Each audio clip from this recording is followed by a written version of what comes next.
Hello and welcome to Lynchburg Live. I'm your host, Linda Smith. For today's youth, growing up in our culture is more difficult than it ever has been. Tom Gerdy and a group of people who genuinely care about the paths today's youth and students will have to take have entered into a project that's produced a book called Insights from Within. My guest tonight is Tom Gerdy, who will be telling us about this project and the impact he and his group of people hope it will make on today's students and young people. Tom, welcome to Lynchburg Live. I am excited to be here, and I thank you for allowing us to share our story about insights from inside. Did I say that wrong? You said within, and I hate to start an interview correcting the interviewer. The first time we said it right. It was nice the first time through. But I'm very excited because we really feel that this book is going to reach a lot of young people, and they're going to hear the voices that are in this book. You know, I'm pleased to be able to present it because you sent me a copy and I was able to read it and I was very impressed with it. But before we get into really talking about the book, you know, most people in Lynchburg sort of connect you, I think, with Habitats for Humanity and Gerdy Construction. And could you give our audience a little background on yourself? Well, I went to school and got a marketing degree, but didn't think a shirt and tie would suit me well, and I had been working as a carpenter to finish up my last couple of years of school and decided I'd stick with it for a while. And of course that's 30-some years, 40 years later, I don't know. But when Habitat got started in Lynchburg, a friend came to me and told me about this ministry that was going to take place, and they wanted me to serve on the board, and I said, I don't really like serving on boards, but hands-on, I want to be involved. And day one, the very first house that was built here, I was completely hooked and realized that this program had answered a lot of the things that our government and a lot of housing agencies could not figure out. People have to work for something to appreciate it, and with Habitat, people have to work and then they do buy the homes. So it was a good match for me, and I'm glad somebody brought it to me, and I'll forever be grateful because that's 25 years ago, and I'm still doing it. Do you know how many houses have been built in the Lynchburg area? Lynchburg, it's 280 some now, Great. I believe, which is amazing for the relative to the rest of the country, relative to the size of Lynchburg. Lynchburg really took to it and has done some wonderful things, and the landscape has changed because of the commitment of the people of Lynchburg and Central Virginia, and that's always been the case. I just think it's wonderful. And I did understand that one of your builds you used primarily challenged people. Yes, I ran into a friend who had a son with some mental challenges, and she said that he loved construction and carpentry, and he was working at the sheltered industries, shelter workshop. And I said, well, why don't you have him come out on a Saturday and he can volunteer with us at Habitat? And that night I realized that what we had to do is we had to build a home and touch base with that entire basis of the community that is often forgotten. And we kind of wanted to show a couple things. One, wanted to show the people with the challenges that they could build, and we also wanted to show the community that those people did have plenty of talents, even though some of their disabilities were a little more formal and have multisyllabic names and medical sounding names. We've all got some disabilities, Sure. and most of us can hide ours. But it was one of the most exciting projects I was ever involved in, and we've actually now done 3. And just wonderful, wonderful projects. You know, that has to be rewarding not only for you, but for the challenged people who are suddenly in a position to actually do something. Oh, there was a young man, about 20 years old, and he was in a wheelchair, and he had cerebral palsy, and his arms and hands were drawn up, and his legs didn't work too well, and he said, well, Tom, what am I going to do? My head works okay. He said, but my arms don't work at all, hardly work at all. And I said, if nothing else, we're going to put a tray on the front of your wheelchair, and you're going to have to deliver nails to everybody on the site. Ended up, we found a special nailer. It's called a palm nailer, and it fits in the palm of your hand. And using that little device, he was able to nail with the best of them. And one young girl who had some mobility problems and muscular problems, and she said, "This proves we can do anything we want to do." That's great. And it was wonderful. I mean, that's such a message. Oh, certainly. And such an inspiration to them, you know, to look for something to do next. I just think it's great. Now, who or what are the Habitat road trip crazies? Well, that's an organization that I am the fearless and senseless leader of. I guess probably emphasis on senseless at times. We had so many people come to Lynchburg because Lynchburg was doing an amazing job with Habitat, and we were building houses right and left, and people around the country started to notice. So we had a lot of groups that came to Lynchburg and wanted to learn what we were doing here and how we were able to build so many homes with volunteer labor in a community of this size. Part of it is just Lynchburg is powerful. Right. Lynchburg, the community has such a sense of desire to make the community better.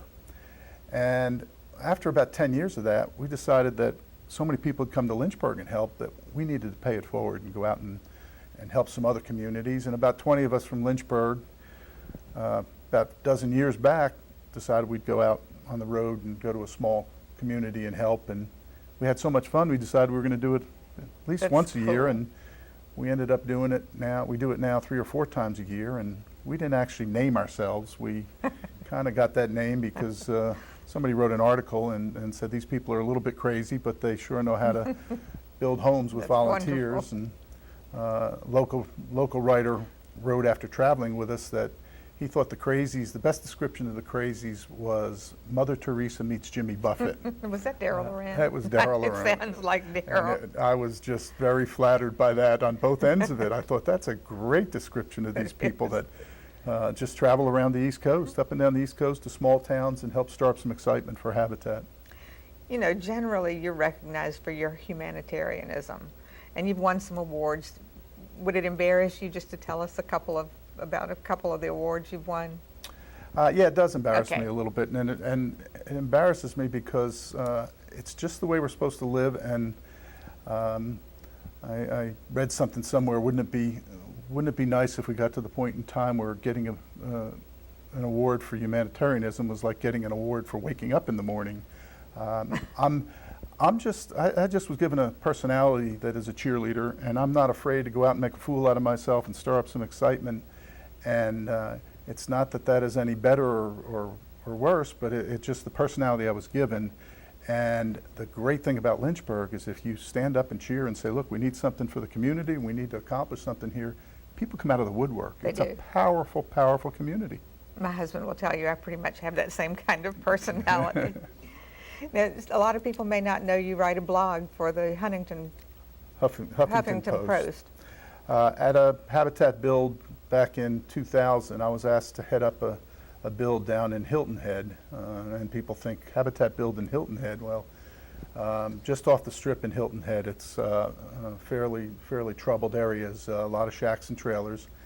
And I happened to meet at that build Ariana Huffington, and when she started Huffington Post a few years later, she called me and asked me if I would write some things about Habitat. That's wonderful. And I said I'd love to, as long as I can write some other things too, because I had some other things I wanted to have a voice in. And so I've probably written about, I don't know, 80 or so articles over the past 6 or 7 years. I've had a lot of fun with it.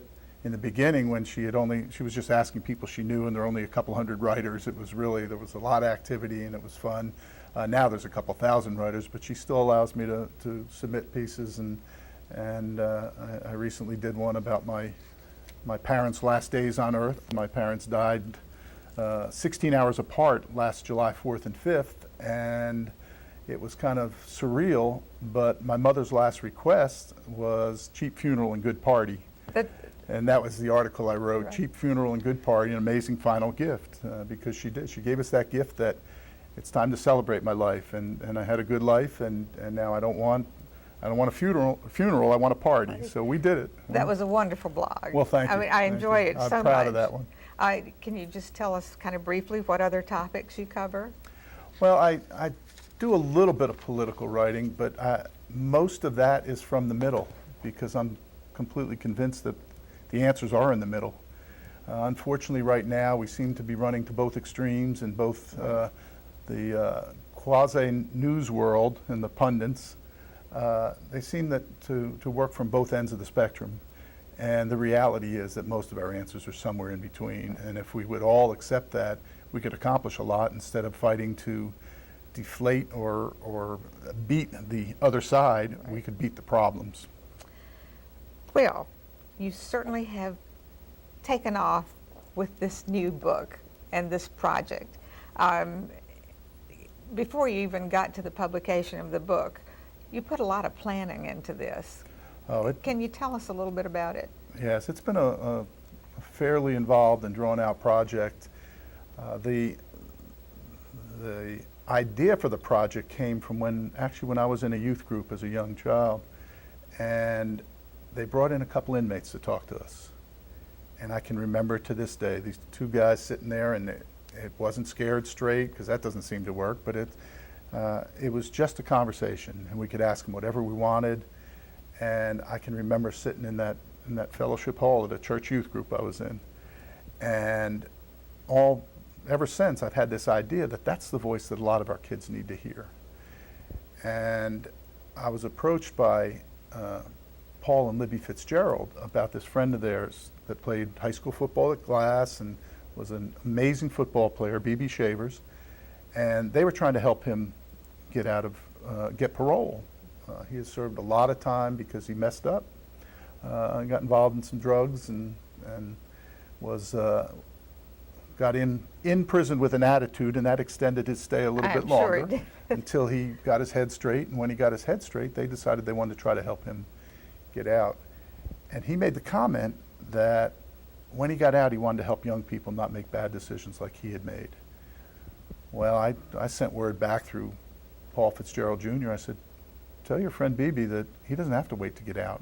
And we asked him to start collecting letters from inmates. So he's the one who started the collection? He was starting collecting some of the, in two of the prisons he was in here, and then using some networking, we got into two other prisons and ended up collecting about 120 letters. We immediately culled out the letters that were still victims or still angry. Right. And picked 33 that to put in the book that we thought were voices that young people would hear. The book is based on the premise that every child is at risk. How many of us haven't made a decision that could have ended up horribly and had terrible consequences? I spoke to a Rotary Club not long ago about that, and I asked a show of hands. And after the meeting, somebody I knew came up to me and said, Tom, I didn't have enough hands to put up as far as bad decisions I had made. But the other premise is that some young person walking that thin line already between freedom and incarceration might not listen to a voice of somebody who hasn't walked that path. Right. And the only voice that they might hear is the voice of somebody who's been there and done that. And so far, the reception that we've gotten for the book has been wonderful. You know, when I talked to you on the phone, I said, are you targeting vulnerable kids? And your answer to me was all kids are vulnerable. Well, that's the reality, and even some of the letters you'll see are from young people who had very good lives, very good opportunities, but they were at the wrong place at the wrong time, or they made one of those bad decisions. Our hope is that through this book, we can slow down that decision-making process just enough to maybe say, you know, is there going to be a bad consequence if I make this decision, or I really don't want to end up where some of these writers of the letters ended up. Now, how many people are involved in your project? I know you said Paul and Libby. Paul and Libby were involved. Judge Johnston, Sam Johnston, did a foreword for the book. BB worked on the book. Caitlin Candler, who works at WSET, she was very, very helpful on the book and put the website together. Patty Worsham and Brooksy Blanks were the teachers from Glass who put the questions after each letter, because in case the book... And that was a good thing, I thought. I think it's very effective, because if the book's being used by a layperson, for lack of a better term, not an educator, those questions help them spur some discussions and get the kids thinking in a direction that the writer wanted them to think about. And what Tom's talking about is, after each one of these letters that the prisoners write, what's her name? Was it BB you said? Patty Worsham and Brooksy Blanks. Put questions at the end of this, you know, like what lesson did this person learn, and what did he get from this, that's going to make him a better person regardless of where he is. And I think that's going to make the kids who read it really stop and think. It's going to make anybody who reads it stop and think. No doubt. And there were several themes that kept recurring in almost all the letters. One was education. Almost all the inmates talked about taking advantage of educational opportunities. When we published the book, we did not edit the letters, other than if there were some questionable words, or if you could not understand the meaning at all, we made a few minor adjustments, but for 99% of it is in the inmates' words. And of course, we had a couple English majors working on the project, and it drove them crazy not to be able to edit. But when you're reading it, I felt like that those people were really talking to me. Oh, definitely. Because it's the way they express themselves. And that's exactly what it is. It's a conversation they want to have with young people. The people that wrote these letters wanted young people to hear their message. They wanted to make sure that they were helping them not do what they did. So it had to be in their words. What prisons were involved in this? Local prisons? Did you go out of town? There were two in Richmond, in the Richmond area, in Henrico, and I forget the exact location of the other one up there. And then one from Indiana, and we got a few letters from the West Coast, somebody I knew that had some context to the prison system outside of LA. Were they more than willing to do it? We had very good reception everywhere we turned, because there are a lot of people that don't want young people to do what they did. There's a lot of people that are sorry for what they did and realize that their lives could have been much better, and they want to share that message. How long has it taken you from the idea to getting this book in print? We started collecting letters in 2009, I believe. So about 4 So it was a 4-year project to turn it around. Of course, when you don't have any money, it takes a little bit longer. That does make a big difference. You can't pay for help, and we're all doing it by the skin of our teeth. And finally, when we got to the point where we had collected letters, we got some help from some people in town that put up some money, and we ended up getting a nice little check to print the first 125 copies, which is the hard part. Right. Once they have it in an electronic copy, then the copies come down in price dramatically. We have gotten to the point where now, if we order in larger quantities, we can get the book in people's hands for $4 a copy, anything over 25 copies. That's great. It's not about making money, it's about reaching out and making a difference. Did you personally go into the prisons and interview any of these people, or? No, but we're talking now about following up with some interviews, because the electronic world is taking over. Right. And so we think some YouTube interviews are a natural follow-up to That would be great. this. We also are hoping for a couple other areas of fallout on this. We want to establish a speakers bureau of inmates who can talk to young people, because their voices are so strong. Now, your targeted audience, is it going to be in the school systems, in Big Brothers, Big Sisters? How are you planning on reaching these kids? Our targeted audience is every child. Okay. We are talking to school systems. We made a presentation at a teacher leadership seminar in Sweetbriar 2 weeks ago. We want to get into the schools. We want to get into the Boys and Girls Clubs, Big Brothers and Big Sisters. We're looking for any opportunity. Church youth groups. We had one church come in. They heard about it, and the pastor came in and said, I want 50 copies. He said 25 of them are for the youth group in our church. He said 25 are going out to every family member I have all through Georgia, and I'm challenging every one of them to get the book in their church youth groups. So we've had a lot of different directions it's come in, and we are just hoping that we can lean on people and certainly the audience, people that are interested in the concept and believe that these voices can be heard. We ask you to look at your personal networks, your friends, groups you are associated with, and find ways that we can get this into more and more hands. You know, you said, we were talking about these kids and the recurring theme of education. You know, they've learned when they're incarcerated how important education is. As a matter of fact, one of them said, this is the way to get out. This is the way to make a better life for yourself. But they also commented on drugs, staying away from drugs, and that life on the street is not what they think it is. Well, a couple of the other themes. One was that your street family is not really your family when you get in trouble all of a sudden. They disappear. And we saw that in the letters time and time again. They just said the people that they thought were their friends, when they ended up in jail, disappeared. Nobody comes to see them. And the last major theme was a lot of them talked about the people that really loved them, their true family, and the people that really loved them, and how much they hurt them, and how much they missed the important events in those lives. And one wrote a letter to his son that just tore me apart. He couldn't be with his son, and he was telling his son how much he wanted him not to be like him. Right.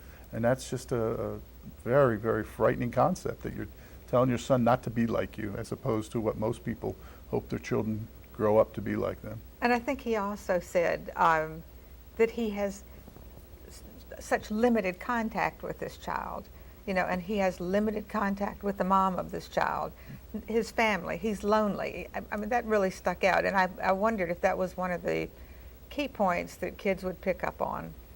Well, this is just another way to reach out, and you never know how you're going to reach a kid. Right. And what voice out of these 33 voices is going to be heard by which kid?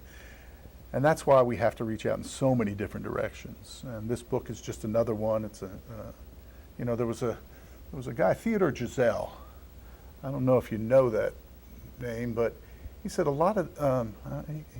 I hope I can quote him. Sometimes the problems are difficult, but the answers are simple.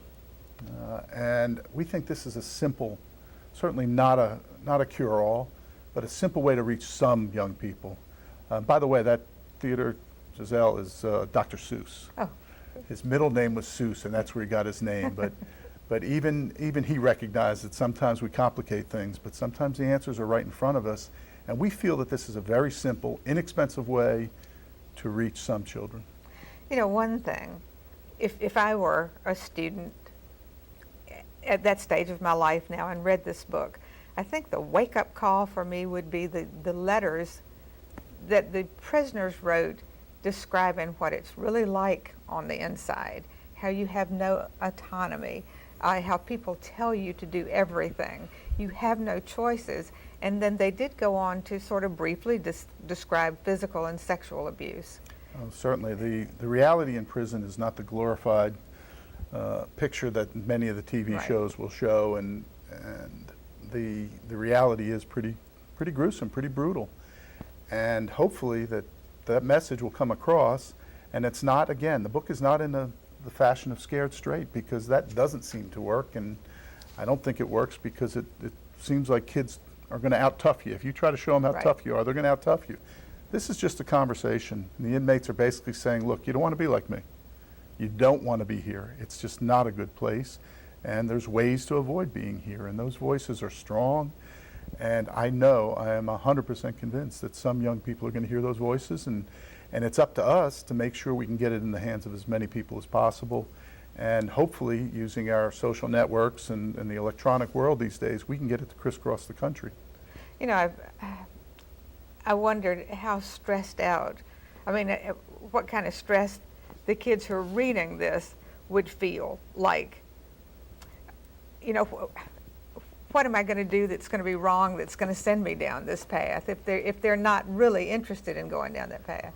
Well, I think the reality is that most young people know the difference. They know right and wrong.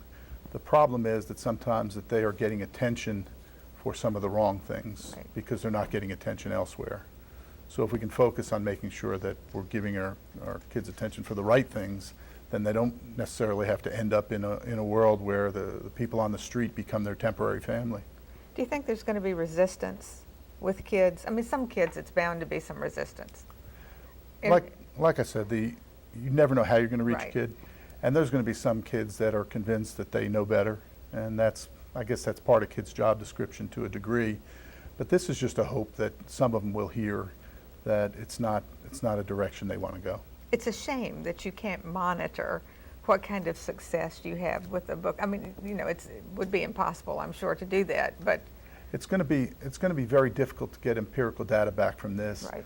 But we will get some feedback, and we've already gotten some feedback from the local Boys and Girls Club, and it was very positive. Started out, they were going to do one a week in this after-school program, and the second day the young men in this program asked if they could do a couple more letters, and then they started That's actually great. critiquing the grammar, which the presenter of this program, he said he was so shocked because they were starting to say, Mr. Herb, this doesn't look quite right. There's something wrong with the way he wrote that. And he was just blown away by the fact that they were listening so intently, they were also picking apart even the grammar of it.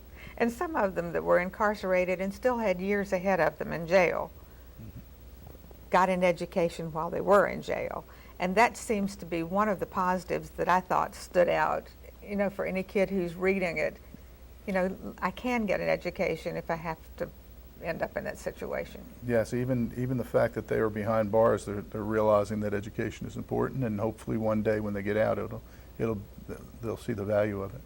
We only have about 3 more minutes, but how could an interested person, public person, get involved with this at the stage that you're at right this minute? I can't help myself because I'm a product of the Woodstock generation, and I believe in grassroots movements. And this is a grassroots movement.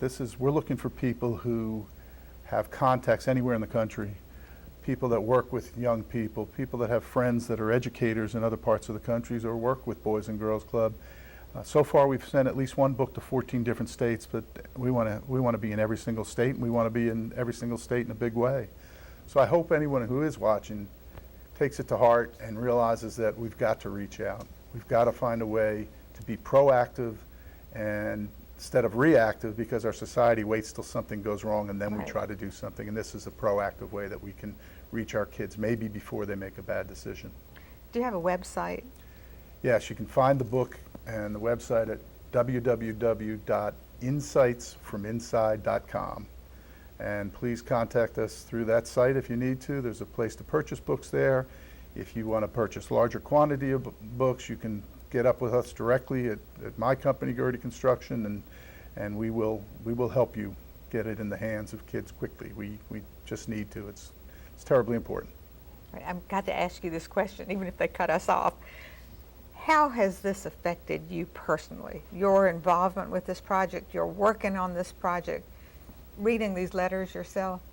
I was very blessed, and I had great support, and I appreciate that more after realizing that a lot of the young people who end up incarcerated and a lot of these inmates did not have the family support that I have. And that was probably the biggest thing. I really appreciated more than ever that family background and the support I had. Well, I thank you from the bottom of my heart for being on this show and sharing this with our audience. Thank and you. I do hope that people will take an interest from this show and jump in and try to help. I'm excited to have been able to share this with you, and I appreciate the opportunity. Thank you. I hope you've enjoyed tonight's show and will support Insights from Inside. My next show will feature the Heart of Virginia Parrot Heads Club. Thank you for watching. Have a wonderful evening. Good night.